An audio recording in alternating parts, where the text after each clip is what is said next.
Okay, so good morning. Yeah, I started yesterday to give you some realizations of free variables. I mean, we have all this nice theory which allows us to calculate something with free variables, but maybe we should really see where do we find free variables and where can we apply this to. And so what I wanted to give you are realizations of free semicirculars, maybe the most basic non-trivial objects. And essentially, we have an abstract theory for this. So what I want to look on are, let's say, semicircular elements, S1 up to SR. So there should be three semicircular variables. Okay, and this means we have an abstract description of them. So we can say what are their free cumulants or what are their mixed moments. So, I mean, this is abstractly. And their mixed moments are given by counting all non-crossing pairings which only connect the same variables. Okay, no mixing variables. So that's the same as saying the second order cumulants are the only ones which do not vanish. And for the second order, I must also have the both variables must be the same. Good, but then of course I want concrete realizations of this.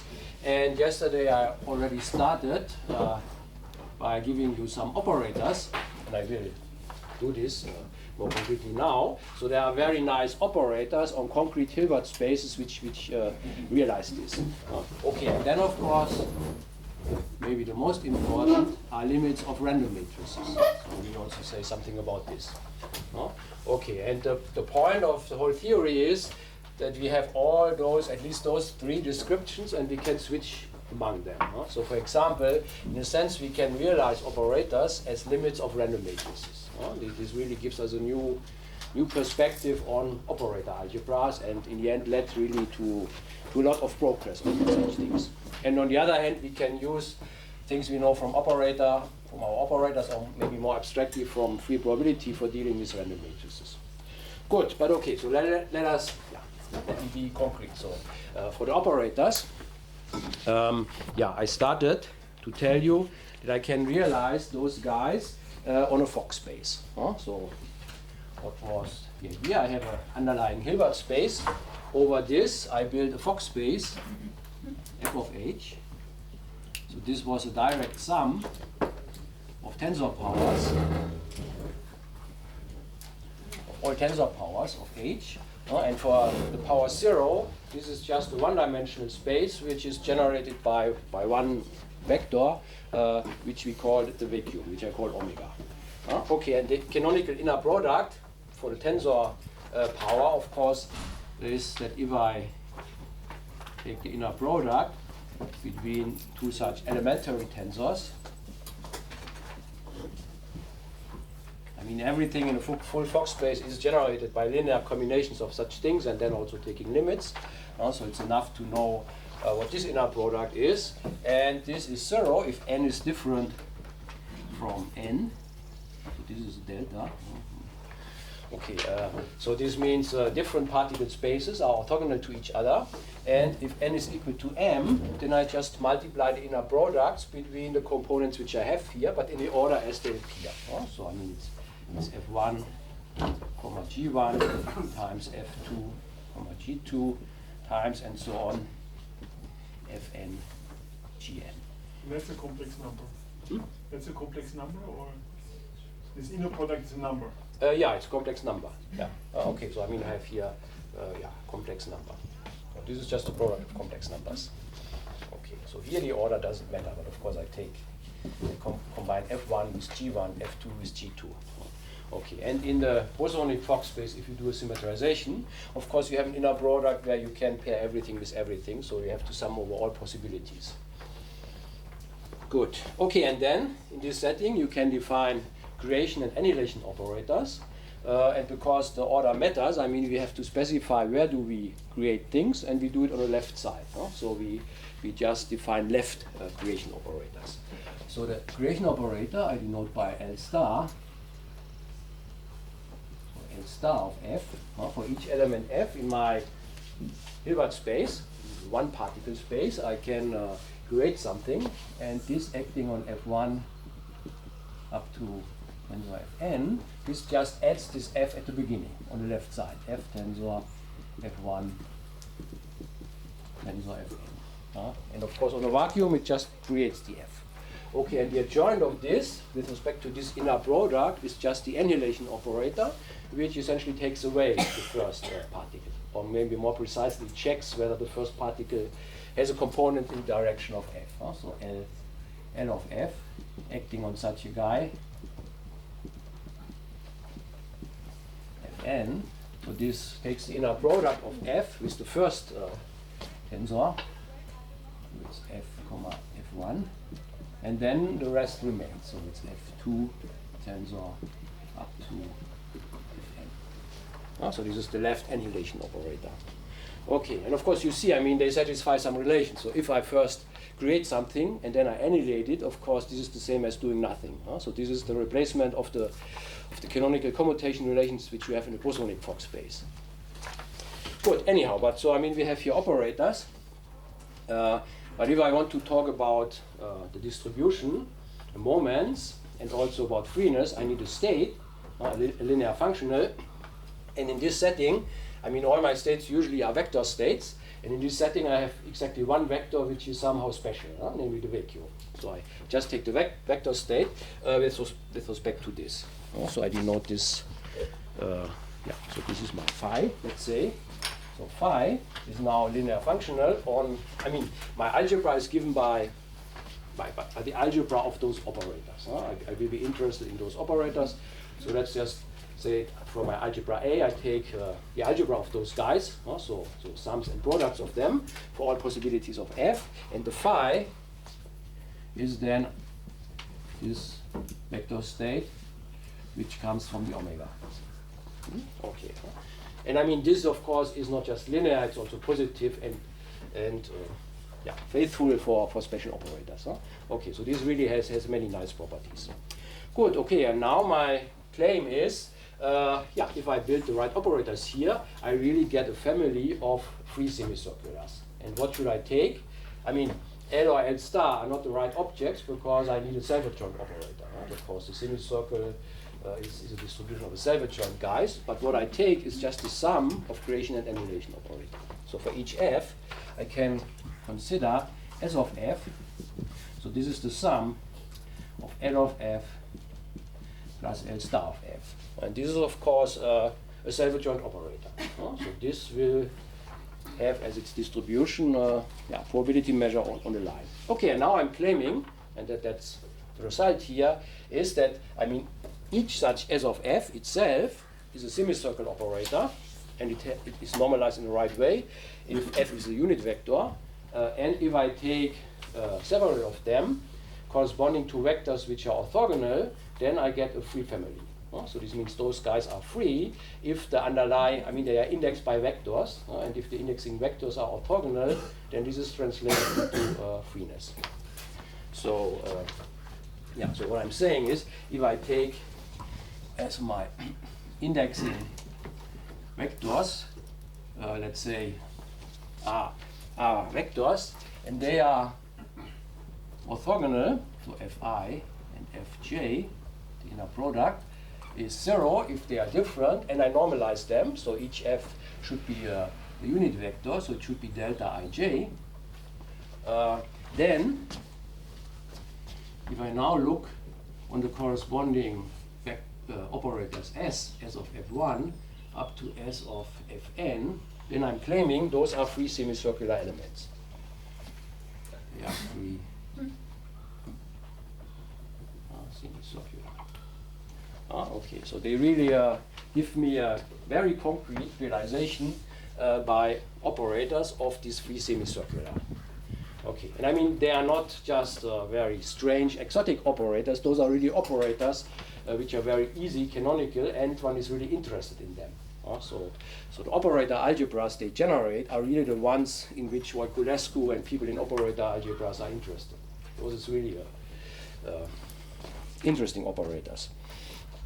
Okay, so maybe I should say, if I say I can realize my abstract variables by operators, I really mean by by useful operators, because by a GNS construction you always can realize a given collection of moments. If you have some positivity, you can realize abstractly as operators on the Hilbert space, but that's not what I'm claiming here. I'm claiming that I can realize the situation by really very explicit useful operators. Huh?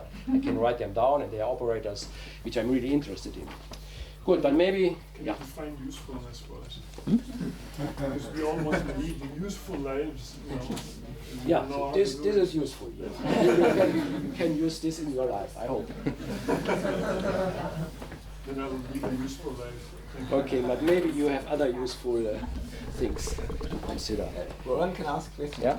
So in the random matrix realization, I can sort of see the semicircle as an eigenvalue spectrum. What do I have to look at? Which property of these S of F's to see the semicircle? Okay, so in our approach, what I should see is essentially the moments. I should see that the Catalan numbers are the moments of this guy, and maybe we should have a look on this. So I'm claiming here two things. Maybe first of all, if I only look on one of those operators, then really it has a semicircle distribution, huh?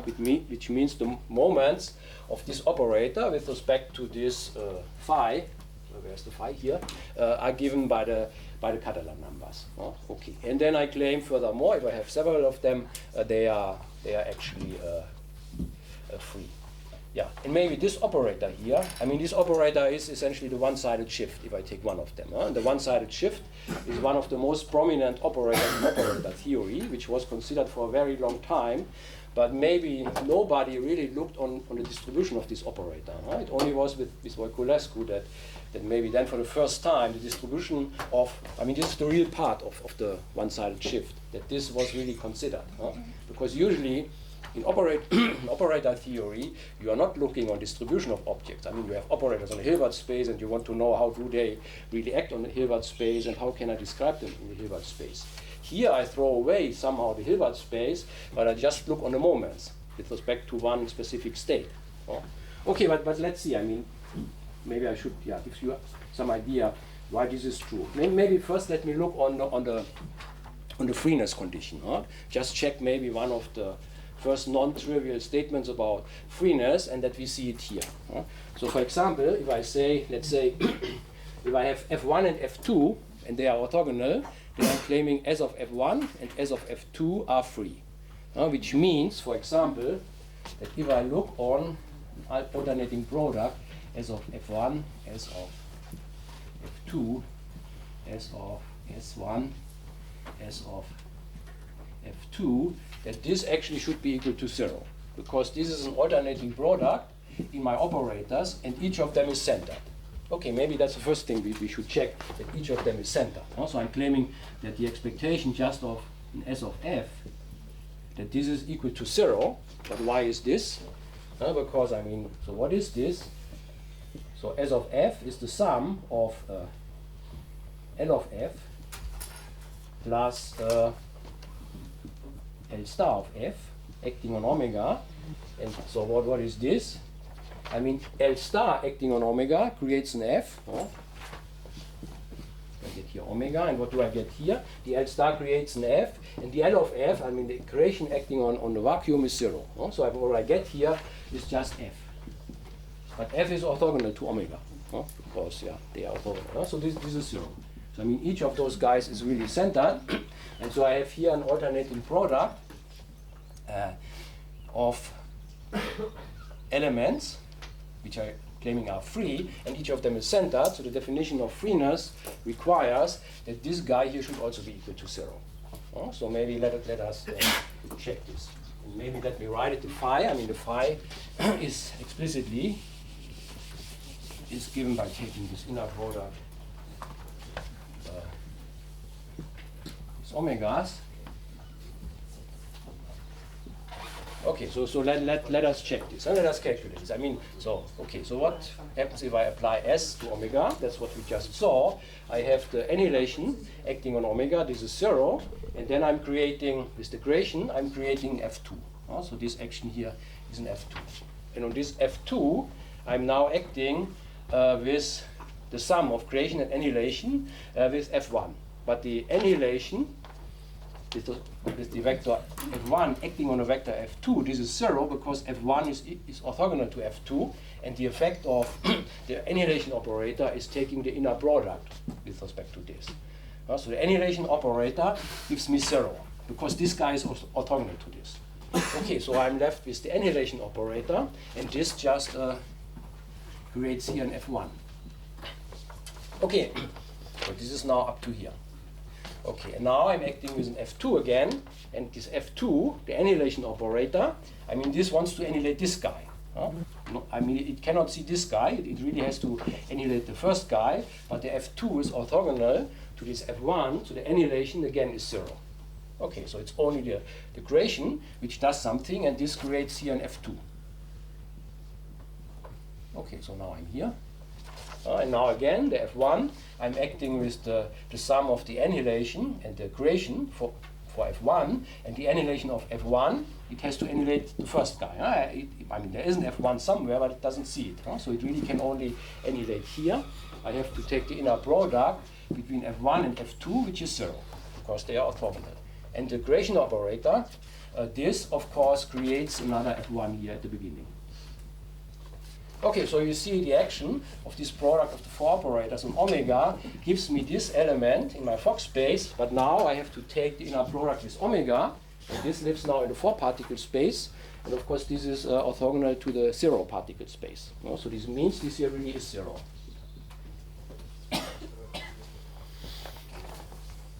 Okay, and maybe this is very similar to what I did at the very beginning on the beta lattice. So, I mean, you're doing something in this direction, you're doing something in this direction, and alternatingly, but this means in the end you are somewhere, but you have no chance to be back to omega. I mean, I'm doing things here, alternatingly in different directions, but I'm moving away from the vacuum. But in the end I should be back to the vacuum, and this cannot happen here. So that's the reason that I have 0 here. Okay, so this is true in general. So you can take the defining property of freeness, and you can check that whenever you look on such alternating things, you will get 0. Good. So this is okay. So this is the freeness, and then maybe we should also look on why is each of those guys a semicircle distribution. So why does it have the Catalan numbers as its moments? Yeah. So maybe let us also look on this in example. So yeah, let us calculate a few small examples maybe. It's just one of those guys. So I just take an f, and then I can forget this f, and I just call it L and L star, and I call it f, the operator which I consider. And then let us check a few moments. And it's similar calculations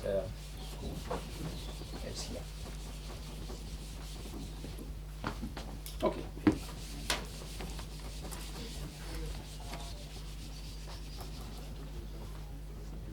Yeah, so I take just one S,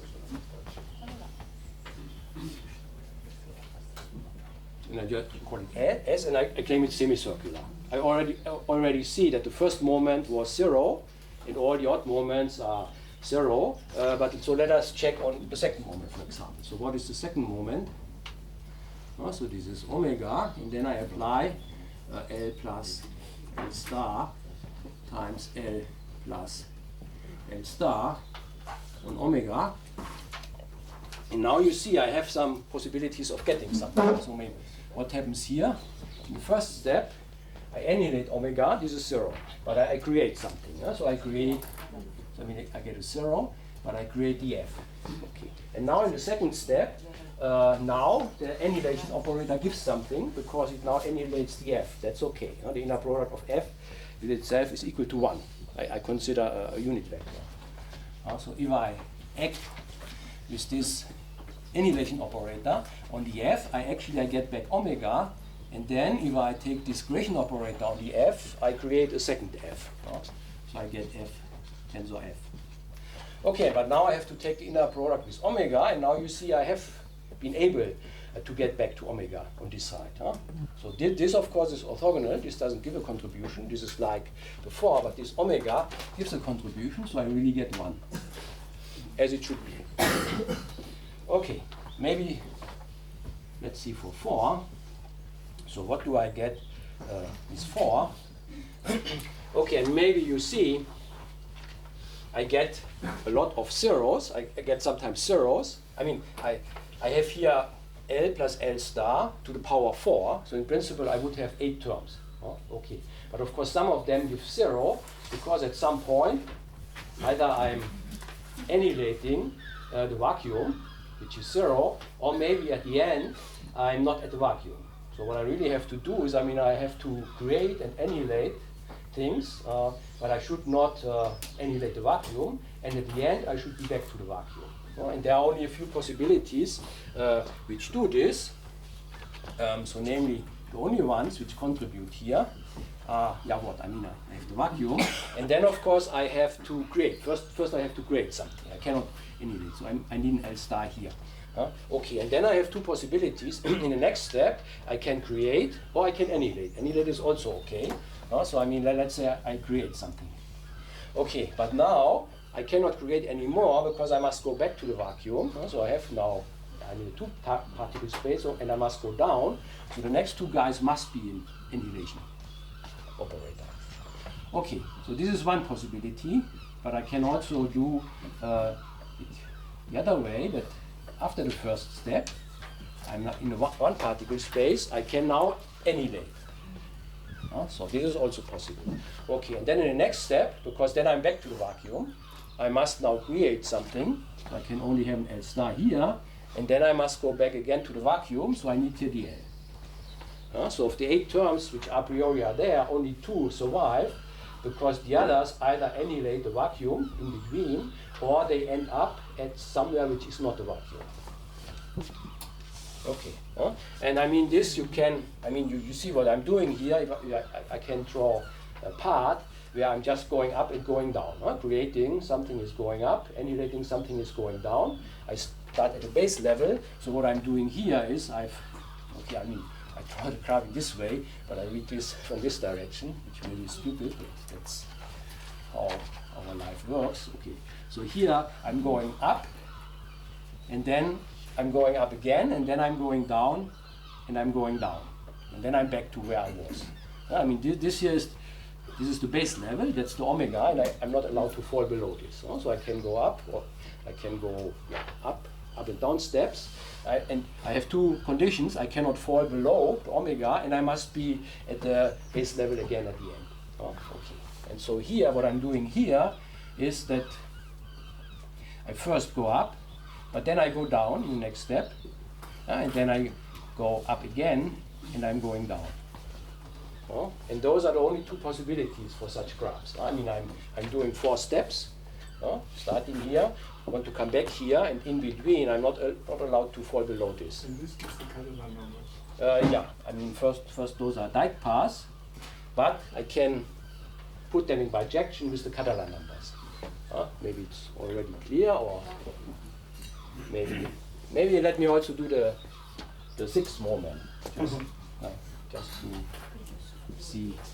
I mean, for the sixth moment, so what do I have? What are the contributions there? So what can I do there? I mean, I can of course create as much as possible, but because I have to go down, I can create 3 times, and then I must annihilate 3 times. So I mean, this of course is going up 3 times and then going down 3 times again. Okay, but I mean, after I can also create 2 times, and then I can decide to annihilate something. So after 2 creations, I can annihilate, and I can annihilate twice, which means I'm going back, and then I can create and annihilate. So here I'm going up, but then I decide to go down twice, and then go up and down again. Okay, or I have the possibility, I mean L star. After this, I can annihilate, but then I can create again. So in principle, I can 3 times I can create something, and 3 times I must annihilate something. It's only a question how I distribute this. So I can create, annihilate, but then I can create again, but then I have to do my 2 annihilations. So here I'm going up, and now I'm going down only one step, and I'm going up again, and then I do the 2 down steps at the end. Okay, so I have 2 more. Okay, it should be 2 more. It should be the Catalan numbers. No? So what can I do? I mean, yeah, now I have exhausted the possibilities of creating 2 times at the beginning, because I mean, if I have created 2, okay, I mean, I can create 1 more. Let me see, or I can annihilate once or twice, but I cannot annihilate 3 times. So this means that's the only possibilities where I have more than 1 creation at the beginning. So this means I can create at the beginning, and then I can annihilate, and then I can essentially do the things which I did here. No? So I can either create again twice, and then go down twice. So here I create, annihilate, create, annihilate, annihilate, or I do it, then I create, and then I annihilate, create now again, and annihilate. So here I'm just going up, down, up, down, up, down. Okay, so those are the 5 parts which go with this. Okay, and yeah, as I said, this should be the Catalan numbers, and they are the Catalan numbers. The Catalan numbers count, okay, they count many things. We know they count the pairings, the non-crossing pairings, so maybe we should put this in bijection, but maybe this is also quite straightforward, namely the pairing. I mean, here I have steps, I go up and I go down. And the pairings, essentially, I mean, a pairing, when I open the pairing, then I go up. When I close the pairing, then I go down. So how do I do this? I mean, here I go up. I'm saying this means I'm open the pairing. Okay, then I go up again. This means I open another pairing, and then I go up again. So I have 3 pairings open.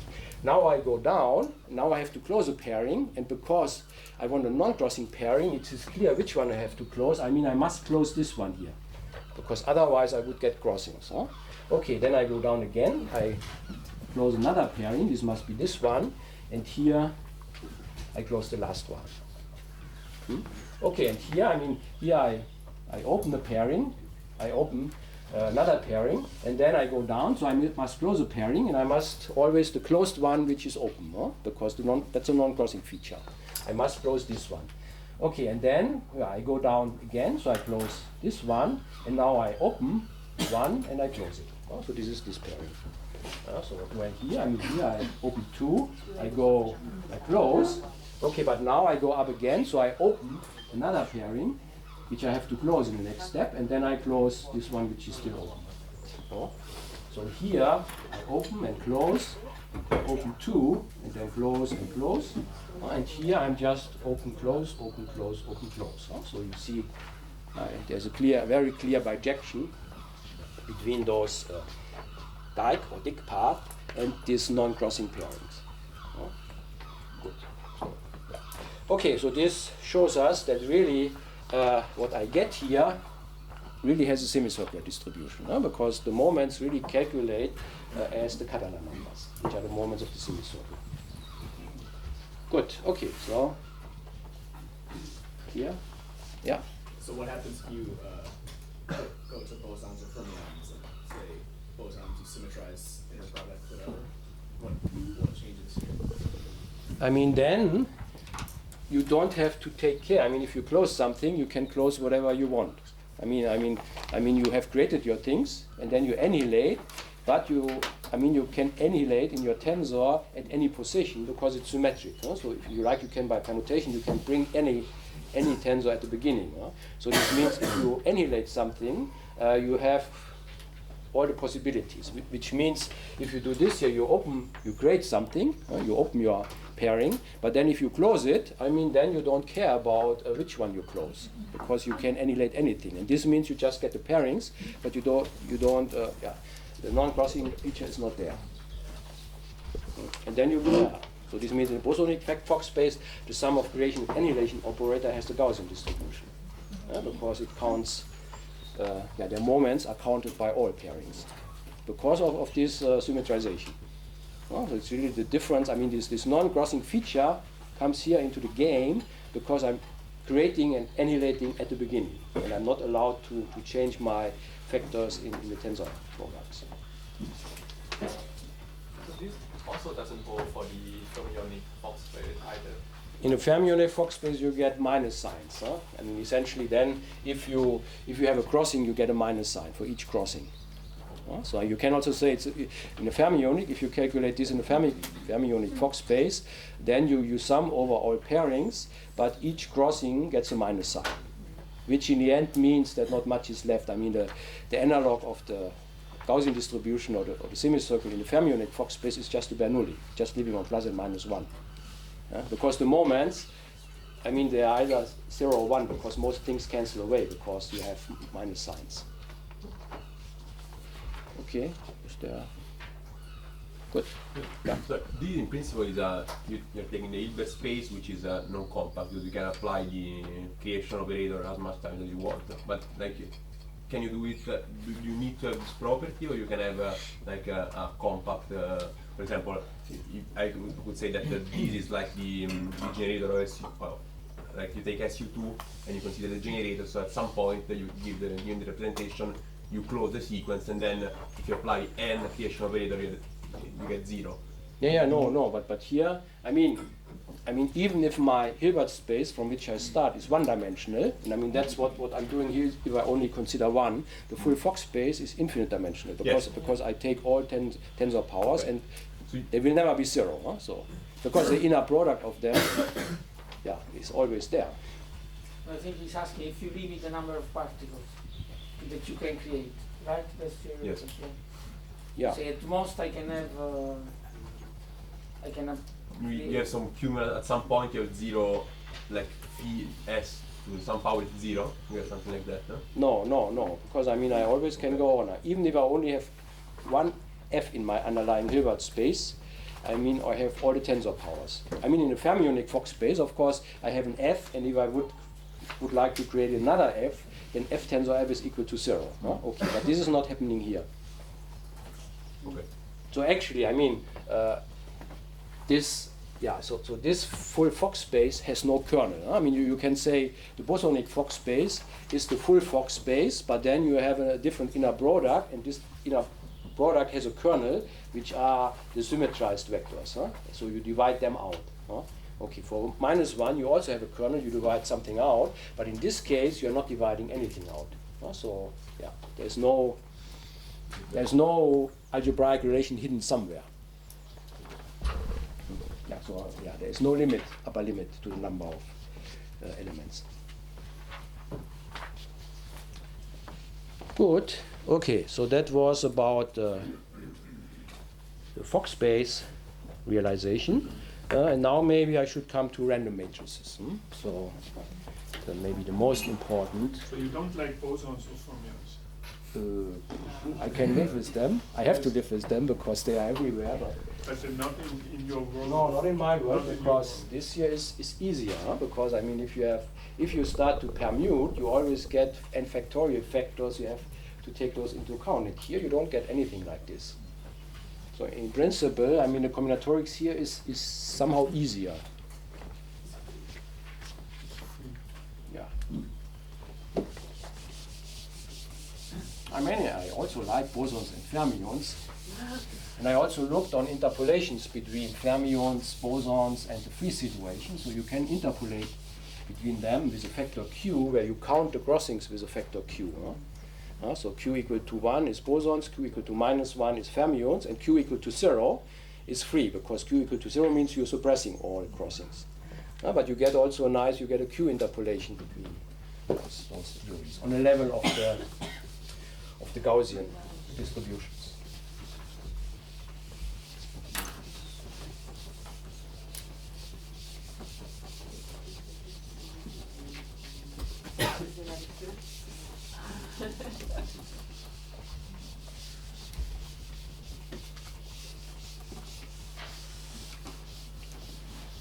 Good, but now random matrices, I mean, that's probably why most people are interested in free probability and use it, because it can also describe random matrices. And so maybe let me start with the realization of free semicirculars via random matrices. And so, I mean, already told, and you all know, that if I have a GOE matrix, a Gaussian unitary matrix, that this converges, the eigenvalue distribution converges to the semicircle. Oh, okay, so that's the classical result of Wigner, and Voiculescu saw that in his free central limit theorem, he get the semicircle distribution, and now we know this realizes the semicircular, and so this was an indication that maybe there is a more general connection with random matrices. And in particular, maybe you can also see freeness, freeness in the random matrix world. And that actually happens, and on the GOE level, I mean, this happens very easily. You just do the most canonical thing you can do if you not just want to consider one GOE matrix, but you have several of them. So of course you have to specify what is the relation between them, and you just say they are independent. Yeah? So I consider now, let's say, R independent GOE matrices, and let's put here n. So I mean with these n by n matrices, and then n goes to infinity. So consider random matrices like this, and let me denote them by xn1 up to xnr. So the lower index n is the size of the matrix, and the upper index specifies which matrix I consider. Okay, and then Voiculescu discovered that actually the collection of those guys, xn1 and xnr, converges to my semicircular, to my free semicirculars. So in the limit, those guys are, each of them is a semicircle. That's a classical result of Wigner. But together, I mean, they are free. They are free in the limit, and okay. I mean, we say for such sequences they are asymptotically free, which means they converge to something which is free. So they go to this. So those are free semicirculars. Okay, yeah, but maybe let me first recall. I mean, what is a Gaussian random matrix, a GOE, and maybe what state do I consider? Because of course this convergence is a convergence with respect to a state. Okay, so I mean, so what is a Gaussian random matrix? Is it convergent with n or with r? With n. And R is just the number of matrices which I consider.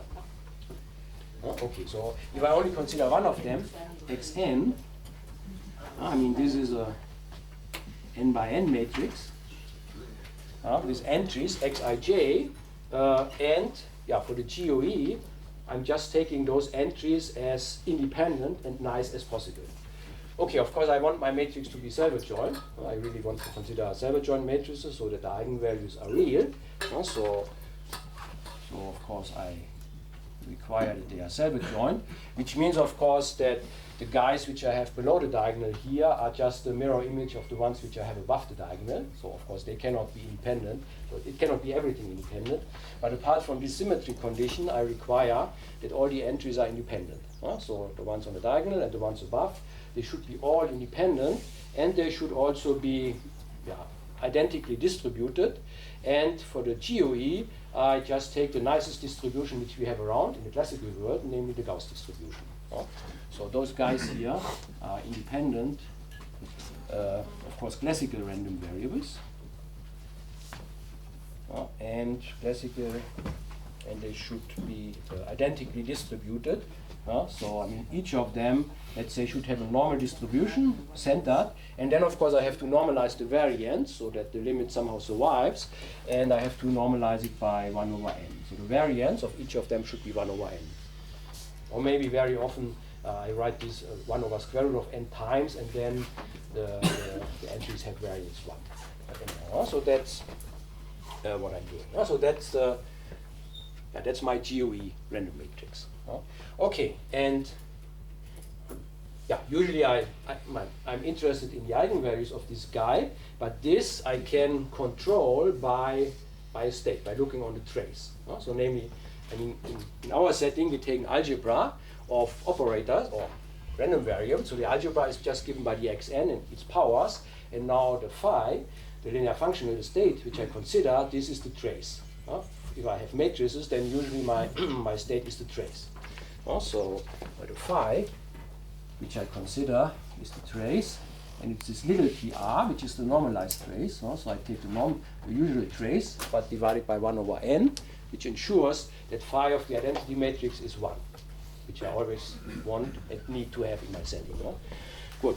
Okay, and so, yeah, one should now note that, of course, calculating traces of powers of my matrix tells me something about the eigenvalues. No? So, I mean, that's the nice thing here. So, namely, if I calculate now phi of, say, x to the m, then this, of course, is just the averaged sum over the m's power of the eigenvalues.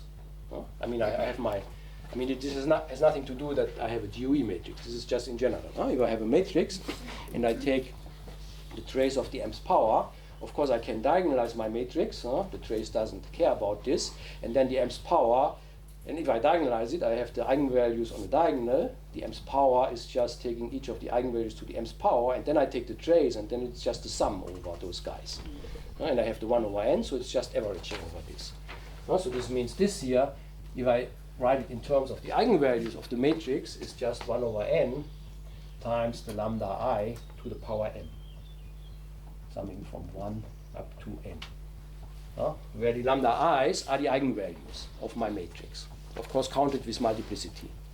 But for those random matrices, usually you don't have multiplicity. But anyhow, good. Okay, and this, I mean, we can say these are the moments of the eigenvalue distribution of my matrix. So I mean, I can also say if I have my eigenvalues, I encode this in a distribution, the eigenvalue distribution. So those are the moments, the mth moment of a measure mu x of t, and this measure is just a measure which puts mass 1 over n to each of the eigenvalues.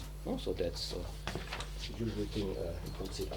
So mu x of t, so this is the sum over the i's, 1 over n for each of the eigenvalues. So delta of t minus lambda I. So I think that's how Marco would write it. Good. But that's also good enough for me. Okay. Yeah. Can you remind me what was the? Sorry? Can you? No. Let's start. Okay. So lambda 1 up to lambda n here are the eigenvalues of x. So this means this eigenvalue distribution is if I have lambda 1, lambda 2, lambda 3 up to lambda n, I put on each of those lambdas delta peak of size 1 over n. It's just a discrete probability distribution which has mass 1 over n at each of those positions. And then if I calculate this moment of this is nothing else like this. Good. Yeah, and then one has Wigner's classical semicircle theorem, which says that if I send n to infinity, then this eigenvalue distribution here converges to the semicircle. Okay, and I mean this is true even almost surely. So for almost any realization of my random matrix, this is true. One can also average over it, then it's easier to prove. But maybe the nicest statement is really to say almost surely this happens. So if I just generate a big GUE matrix, then its eigenvalue distribution is very close to the semicircle. Also in the last lecture we used the fact that there is the branch cut of mu of t and we can, but so the construction relies on some symmetric because also when we found the solution for the Cauchy transform, we chose the sign because we knew it went from, but so we really need the real eigenvalues. So I mean, those guys only has real eigenvalues. No, for this one, like in the construction for the freeness. Do we need real eigenvalues? Otherwise, no. I mean the general construction with a general phi. There you don't need any positivity. I mean, there you're not talking about eigenvalues. There you're just talking about moments of something. Yeah, no, the instantiation of in the random matrix world. So we could consider general non-symmetric random. No. Okay. Yeah. Good point. I mean, of course, if I have a non-self adjoint, let's say a non-normal, I mean a matrix which the adjoint does not commute, so really the problematic ones. If I have such a guy, then of course, we have two objects, namely you can still look on its eigenvalues, but they are somewhere in a complex plane. Okay, and what we are looking at is that we are looking on traces of any product of the matrix and its adjoint. Okay, so that's our moments, or we would say star moments.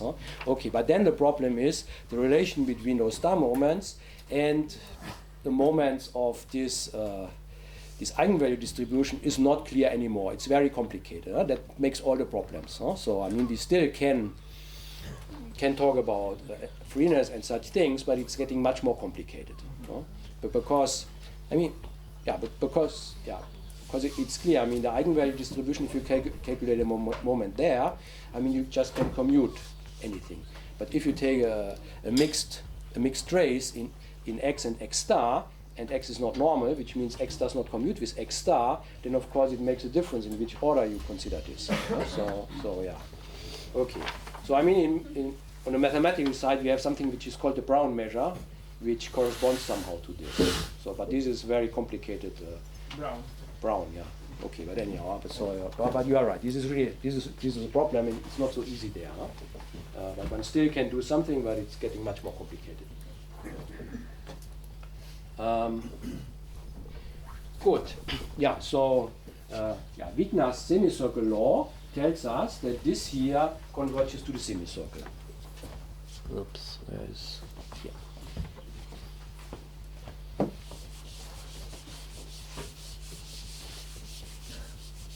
So this means in our language, in a real setting, this is just the same as saying that moments with respect to the trace of this matrix converge to the moments of the semicircle, which are the Catalan numbers. So if I have a real matrix, that's okay.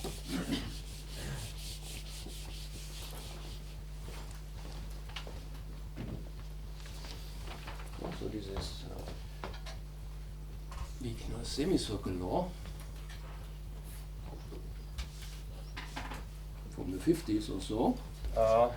That if I only consider one Gaussian random matrix, then the moments of this guy, phi n of, let's say, the moment m, for n to infinity, converges to, of course, the classical language is it converges to the moment of the semicircle, or to the Catalan number, so it converges to Cm over 2, which is the corresponding moment of our semicircle distribution.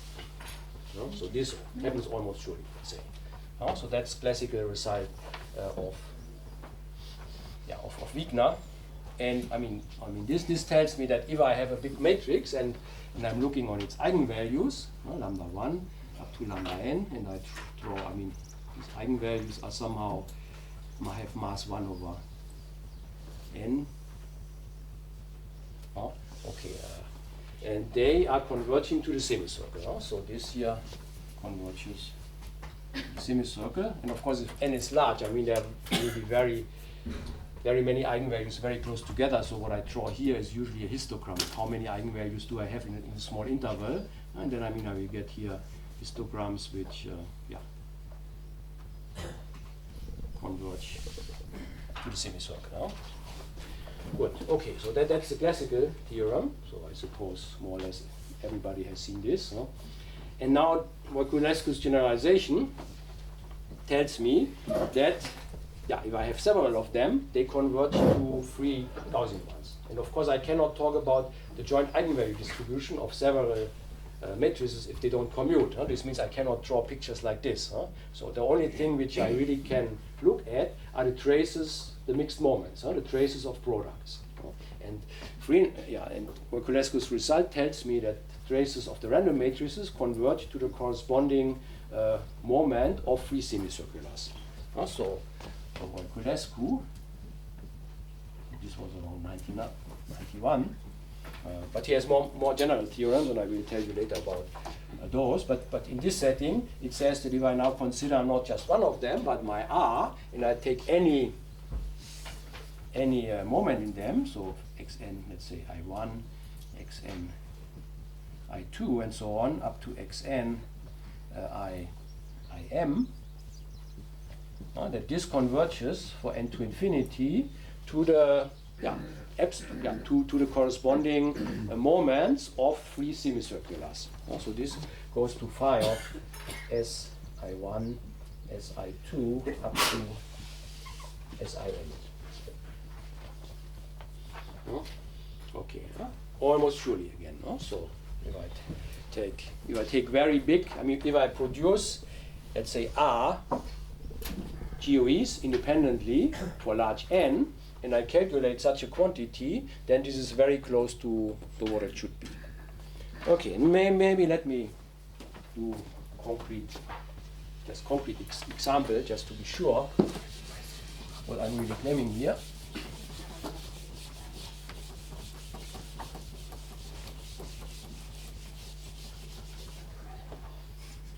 Maybe I should do it again. I mean, we know the limiting object, the moments of the semicircle, are given by counting non-crossing pairings. So let me also paraphrase this in this. For example, I mean, if I only have one of those guys, so if I, let's say, take the fourth moment of one of this, then this converges to the first moment of S, the semicircle. But we know what this is. We have to count the non-crossing pairings, and of course there are two of them. Okay, this Catalan number is 2 because there are two non-crossing pairings, so this converges to 2. Okay, if I have now several of them, so let's say I take the trace of, okay, let me see, let me suppress the n, so I have one, maybe I have a too complicated example here, but still, let me do it. X1, X2, X1. Okay, and the ends are downstairs here. So if I take a trace, if I have two GOEs, independent GOEs, and I consider that this product 1, 1, 2, 2, 1, 2. That's the matrix product of 1, 1, 1 with 2. This is a matrix. I mean, here those are the indices. So Yeah. this may be The same matrix multiplied twice, and then another matrix multiplied twice. Exactly, and then the first one once again, so this is a matrix product, and then I take the trace, the normalized trace of what comes out, and the statement here is saying that this is a number, this is just a number, that this converges to the corresponding moment of my free semicircular, so it could converge to S1, S1, S2, S2, S1, S2, S2, S1. Okay. Good, but I mean, how do we count the moments of such a mixed product? Again, it's counted by pairings, but we should now only connect the same variables. So S1 has to be connected with S1, and S2 has to be connected with S2. And so this means, I mean, the S1, this S1 has to be connected to this S1, because otherwise I would get crossings. There's no freedom, because if I would connect it with no, okay, you are wrong. Yeah, I'm wrong. Yeah. Wrong. Anyway, that's good. Yeah. Okay. You know, Nespresso is for something here. What? Nespresso.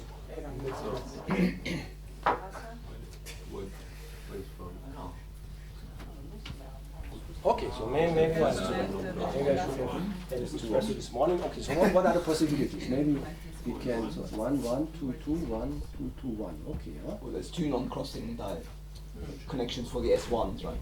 There's two options for these. Yeah, for the S1s I have, okay, so let's see. I mean, I have for the S1s, I mean, I can do it like this. And I do it like this, then what I do with the S2 is determined, because I mean, I must connect this with this. Otherwise I get a crossing. Okay, so if I do this for the S1s, then I get this. The other option for the S1 is, I mean, I have to do it like this. Okay, and then, again, the S2 is now determined. Okay, because I must connect this with this. And there's nothing here. And those must be connected here. Okay, so okay. In the end, I have two possibilities. Yeah, good. Okay. So this is 2, so what I get here is 2. So if I calculate this trace of this product of my GOEs in a limit, this must be equal to 2. I mean, this is what this is. And this is true for any arbitrary combination here. So that's somehow the asymptotic freeness of independent GUEs. Okay, but I mean, if you put an odd number, then automatically the trace becomes 0. yeah, if you have an odd number, because you have to sum over pairings, I mean, you cannot pair an odd number. But I mean, from the original matrix, it's not easy to see that, right? Yeah, Well, I mean, you see- because if you, I mean, the trace, if you expand the trace in the entries, then I mean, you will have sums over, and then you take, so then you have Gaussian variables, an odd number. And then maybe it's better to calculate the expectation. To see things almost surely is a bit tricky, but usually what you do, you see it in the expectation, and then you argue by concentration phenomena that what you see on average is the same as what you always see, because you're in high dimensions. But the spectrum is symmetric around 0. Yeah, right? yeah. So I think then it's kind Yeah, of of course, obvious. there is a chance that you get to trace 0. Yeah. Good. Okay. Yeah. And I mean, of course, this statement that if you take GUEs and independent ones of them, that then in a limit you are counting those non-crossing things. I mean, those are things which also have, I mean, in physics, those are not unheard of. I mean, there's the planar sector of quantum field theory where really things like this are being done. Also, Itzig and Suber or Toft did things like this. So in physics, maybe you already know how you get this in the limit. So here it is more saying that there is actually this freeness in the background. Okay, and of course everything fits together nicely. Can I ask one question? Yeah. So the trace has this circular symmetry Yeah. under permutation. Yeah. Is that obvious what happens to the pairings in that case? Yeah, maybe if you saw my T-shirt yesterday, actually I draw things on a circle. So Okay. so I mean, you can arrange numbers 1 to n. Usually I draw it on a line, and then I draw the pairings below it. But you can arrange it on a circle, and then if you draw it on a circle, it's the same non-crossing condition. So. There is a reason why you don't take S pi, you don't take the expectation of 1 over n of the trace, because as you say, by concentration is the same. So Yeah, the reason is that I find it much more impressive that that you have it almost surely. And maybe in the next theorem, maybe it depends how you phrase your things.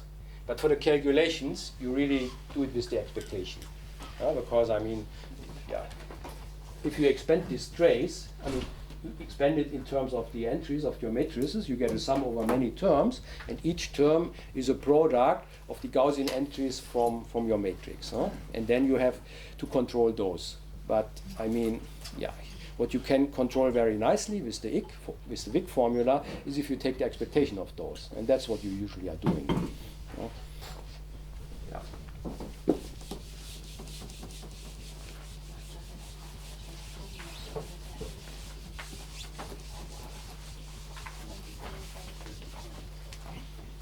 Maybe I should take for my phi the expectation composed with the trace.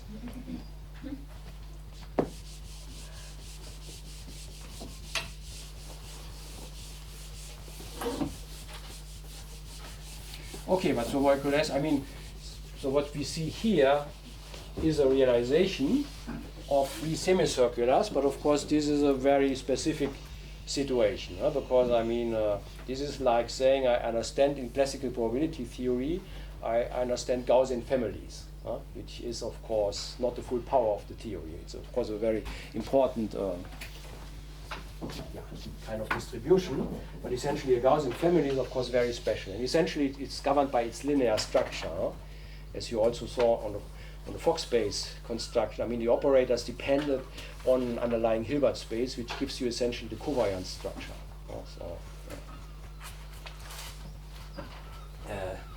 And in particular, it means if I only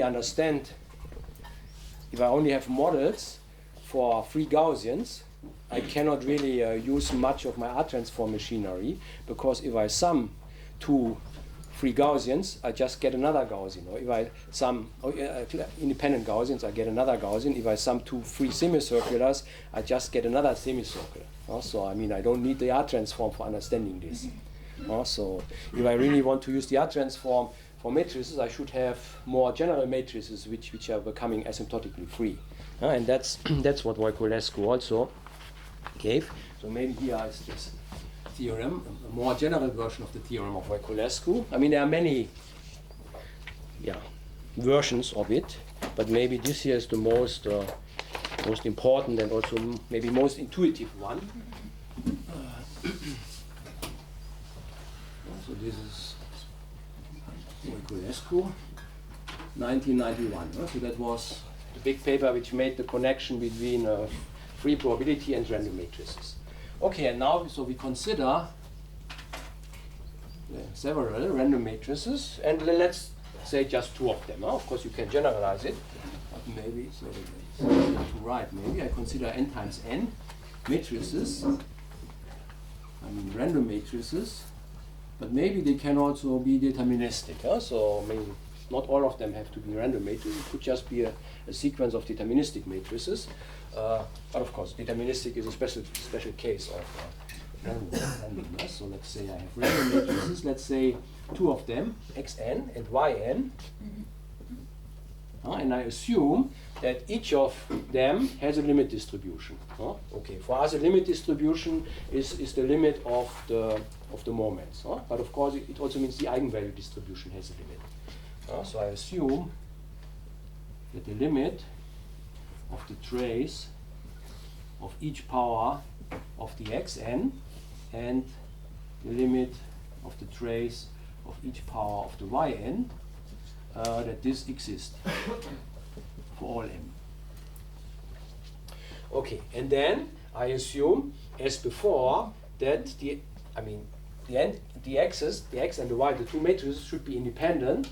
And what do I mean with this? That all the entries of the X matrix should be independent from all the entries of the Y matrix. So the entries of my matrices are classical random variables. So I have two collections of random matrices. I have the entries of X and I have the entries of Y, and those two collections should be independent. But I don't need independence between the entries of each of them. So the entries of Xn, they could be quite arbitrary. The entries of Yn could be arbitrary. It's only that the entries of the Xn should be independent from the entries of the Yn. So the entries. But they should be random because you put in random matrices. They should be. I mean, at least there should be some randomness around. I mean, maybe we see later an example. I mean, at least one of them has to be random, but the other could be deterministic. But let me first formulate it and then maybe do an example. Okay, so the entries of the Xn and the entries of the Yn are independent, but those are independent of those entries. Okay, and of course that's not enough. I mean, there must be some more randomness between them, and the idea is that the eigenspace of the X and the eigenspace of the Y should be in somehow a random position. And this can be guaranteed if I assume that at least one of them, let's say the Xn, is unitarily invariant, a unitary invariant random matrix, which means if I rotate it by an arbitrary unitary, then the distribution does not change. The joint distribution of the entries. Of course, I mean, the eigenvalue distribution does never change if I rotate it, but I really, with unitary invariant, I really mean that really the eigenvalue distribution does not change. So that's, so let's say Xn is unitarily invariant. So this means if I, instead of Xn, I consider Un, Xn, Un star, for any unitary matrix, then this has the same joint distribution. That the entries of this have the same joint distribution as the entries of Xn. I mean, Xn is a random matrix, so its entries have some joint distribution. Okay, and now I rotate this random matrix, and then I look on the entries of this new matrix and I say their joint distribution is the same as before For example, this is true for a GUE, huh? Because if I have a collection of independent Gaussian matrices and I rotate them, then I just get the same. I get again independent Gaussian matrices. So that's yeah, one of the main features of Gaussianity. So if x and y are independent and Gauss, then x plus y and x minus y are also Gauss and independent.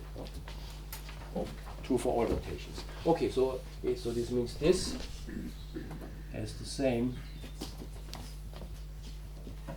joint distribution of the entries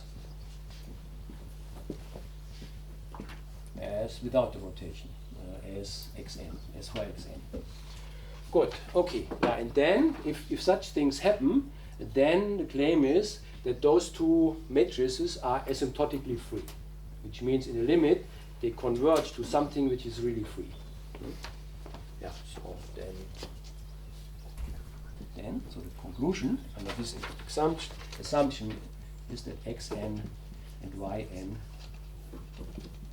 are asymptotically free.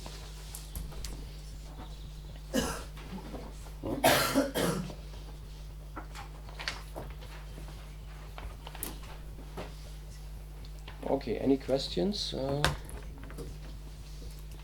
Yeah? Can you say again why does it have to be unitary invariant, free?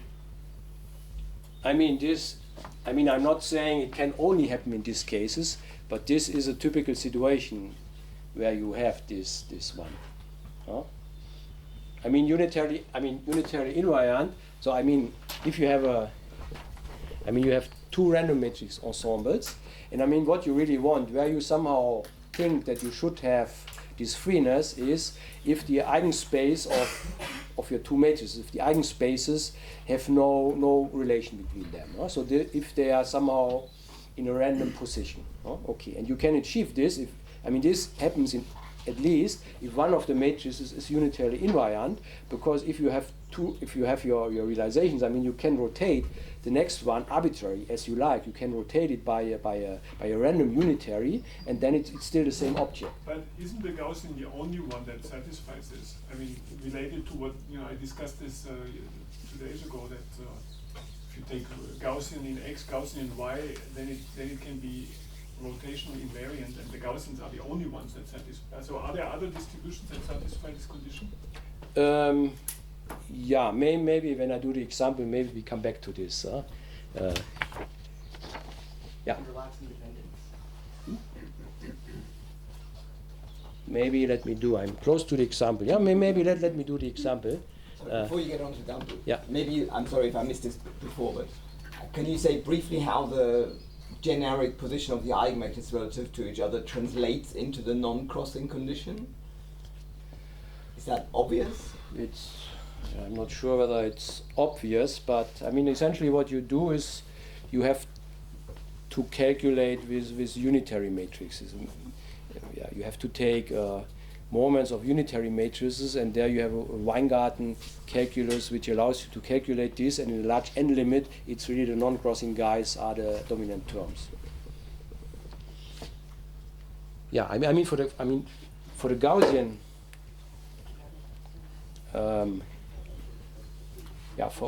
the calculation that Gaussian guys are free, this is quite straightforward. Okay, this is genus expansion, and there you see all these things. For the unitarily invariant ones, essentially you have to see that essentially unitary matrices are becoming free from, let's say, deterministic matrices or something like this.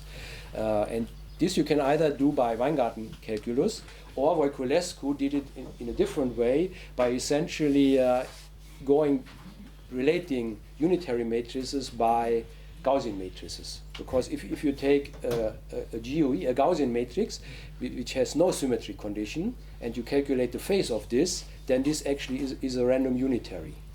So this means the result which you have about the Gaussian ones, if you reformulate this, you can go over to unitary matrices and get from this that unitary matrices are also free. So you can also do it without Weingarten calculus, but yeah.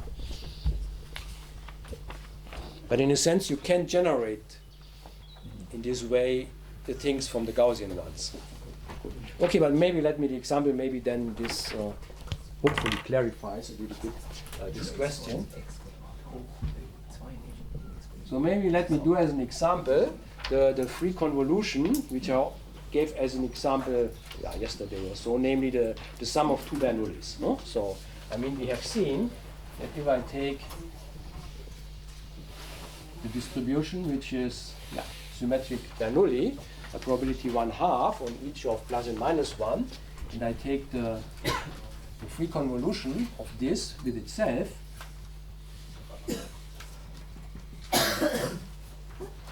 then we get a strange thing. We don't get a discrete distribution, but we get this arc-sine distribution, which somehow looks like this density for -2 to +2. Good. Okay. So how can we realize this by random matrices? So what we need are two matrices where the eigenvalues are just ±1 with the same multiplicity. Okay. And of course, I mean, I can realize, of course, a matrix, the simplest realization of a matrix with eigenvalues ±1. I just put those guys on a diagonal.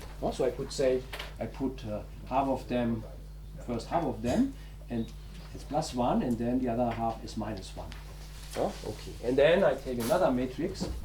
That's the matrix xn. That's xn. Maybe. Let's see. Okay. And then I take another one where I do the same. Okay. But then, of course, if I add them up, of course, this will not give the arc-sine. And here the problem is, of course, that this is diagonal in the same basis. So they have a very definite relation. And now what I should do, I should essentially rotate one of them in an arbitrary way. Okay, so this was not xn, but it becomes xn after conjugating it with a random H unitary. And now, I mean, this matrix is now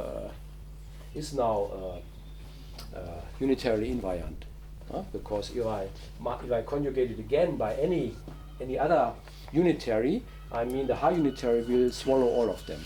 So yeah. U is a random unitary. U is a random unitary matrix.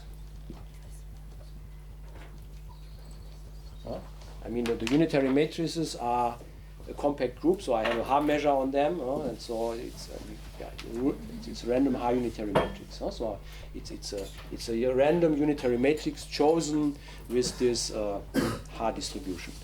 But essentially, you can realize it by taking a Gaussian distribution, taking a random Gaussian distribution, and then taking its phase, which is a unitary matrix. So, yeah. So I think that's also a good way of realizing a random unitary. Yeah, okay, so you take here a random unitary matrix, so you rotate, conjugate this here, so you still have a matrix which has as eigenvalues half of them +1, half of them -1, but they are now in a totally different in a basis which is random with respect to the basis which I have here. And if I now take the sum of those two guys, then I really get this. So now, I mean, this statement, this theorem here tells me that those two matrices are asymptotically free. If I make n very large, then really I have here guys which are very close to being free. So if I take the sum, then the distribution of the sum is very close to the distribution which gives me the free additive convolution. So the sum of those two guys is really very close. The eigenvalue distribution of this is very close to this picture here. Yeah, I mean, of course, talks about random matrices one really should show pictures.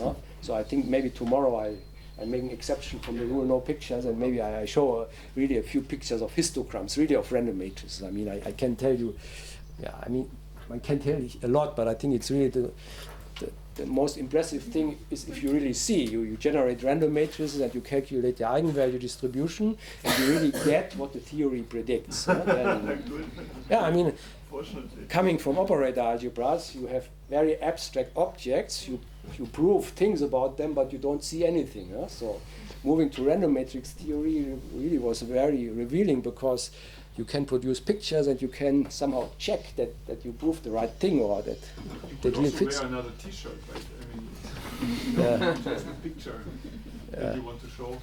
Yeah. Okay, but I don't have. Yeah, okay. I should have some histogram T-shirts, but okay. So okay, maybe are there any questions on this? So I have maybe a bit more than 10 minutes. I mean, I want maybe just to give an appetizer what I want to do next. So I still more questions. Yeah. Can I come back to my question from the beginning? So here we have the eigenvalues. So with your Fock space operators, can I define an eigenvalue for these that would have a sort of semicircular distribution? I mean, can I somehow go from the moments to an actual distribution for a physicist? I mean, if you take L plus L star, this has as its distribution a semicircle. But that's what I'm trying to find out, is that what the distribution of what is the semicircle? Here I can think of eigenvalues. But here you have to talk. I mean, here you have the spectral distribution of this operator. I mean, the spectral distribution composed with your trace is the eigenvalue distribution. I mean, you have the spectral decomposition of this operator, but you can compose this with any state, and then you get really a probability distribution. And the state which we have here is the state coming from omega. And if you compose this, you really get a probability distribution. But I mean, this essentially is not saying more that if you calculate my state phi of L plus L star to some power m, that this really is given by the mth moment of this semicircular distribution. Yeah, related to this, actually, so in the case of random matrices, free probability gives a structure, but also gives a very practical way to do computation. So in the case of the Fock space, there is the equivalent also. I mean, there are some computation that one before was able to do painfully, and thanks to the free probability structure, one can do very fast. I mean, there is, let's say there is a line of research in the case of the Fock space. This is a question. A question, yes, it's a question. Okay, so you want me to make the statement? No, or the answer. The video is running. Okay, yeah. I'm curious. Yeah, no, I mean it's more theoretical consequences which you have for your operators. I mean,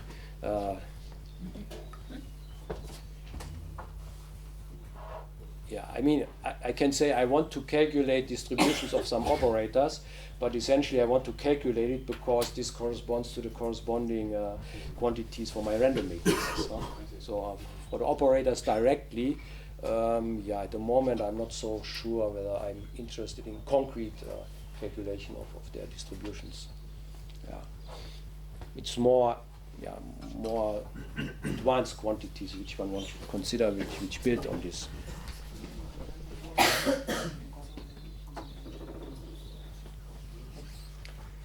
Good. Okay, so any more question about the random matrix picture? Yeah. So, like from just here, I don't really see how two random matrices are asymptotically free. So I imagine you have to check those moments, and there will be some cancellation, I suppose. Yeah, I mean, in principle, you do exactly what I'm doing here. I mean, you have your random matrices, x, xn, and yn, and then essentially the unitary invariance tells you that you can conjugate this with a random unitary, and then you do the calculation with respect to this random unitary, and you can use Weingarten calculus and things like this for really calculating mixed moments. And you get some kind of formula for mixed moments, and then in the end you have to see that this really is the formula which corresponds to free variables in the limit. Yeah. Okay. Do you have like this calculation in the note somewhere, or Hmm? do you have this calculation in the note? Like, or I mean, it depends on which notes. I mean, I've put these lecture notes, but this is of a whole lecture series, and there it is contained. So, yeah. And also in my books, the book with Andunika or so, the calculation is also there. So I mean, it's a bit more complicated than for the Gaussian case, but it's still on a level which, if you arrange things in the right way, can be done more or less without too much pain.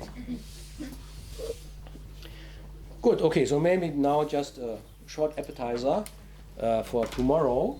Yeah, so what I want to do there is maybe to look on more complicated problems. So I mean, what we can do with three variables is we can take the sum. We know how to calculate the sum of them. This can be done by the R transform. Then Voiculescu also looked on the product. If you have the product, you can also think about how to calculate the distribution of the product. And for this, he devised what he called the S transform. So this can also be done. This is a bit more complicated, but still it's on a similar level as before. And then, I mean, with Andunika, we could also do something about the free commutator. I mean, the commutator between two. I mean, if A and B are free, so I mean, what is the distribution of AB minus BA? Or maybe also anti-commutator. What is the distribution of this? I mean, you cannot reduce this to knowing the additive and the multiplicative problem, because, I mean, AB and BA are not free anymore if A and B are free. Okay, but this could still be done by reducing it, by using the S transform. You don't need a new transform for this, but you can reduce it to this one. Okay, but then that's it more or less. I mean, but the question is, can you also do something for, if you're very ambitious, maybe arbitrary polynomials in A and B? Can you somehow, I mean, in principle, you know, any polynomial in A and B is determined. You can calculate, I mean, any moment of any, if you are given a polynomial P, then any of its moments is determined somehow by the moments of A and the moments of B. But, okay, it's not really clear. Of course, combinatorially you can say it's a sum over many things and so, but it's not clear how to calculate something. And so the question is, can you do something else? And I think the surprising answer is yes, indeed, we can do something. And this relies on a combination of two things. And one is a linearization trick, and the other is a generalization of free probability to an operator valued version. So I mean, I want to say a little bit about this tomorrow, but in particular, I also want to advertise this linearization trick, because this is of a much more general nature, which has nothing to do with freeness, and it says essentially that if you want to understand an arbitrary nonlinear polynomial in variables, you actually can reduce this to a linear problem, but you have a price to pay, and the price to pay is that the linear problem has coefficients which are matrices. So you can reduce a general nonlinear problem to an operator-valued linear problem. And this is a nice linearization trick, which I think at least once you should have seen this, and it's totally independent of free probability. But then, I mean, I can reduce a nonlinear, any polynomial, to an operator-valued linear problem, and this looks much more like a convolution. It's a sum of things, but I have to allow operators as coefficients, and this means I have to extend my free probability theory to an operator-valued level, where instead of my linear functional phi, I have to deal with conditional expectations. And there the whole theory exists, and more or less everything goes through, and you really can do an operator-valued convolution, and if you combine this with this linearization trick, you really can calculate the distribution of any polynomial in free variables, which I think is a quite surprising thing. So tomorrow I will say a bit more about this. Good, okay, I think we should stop here.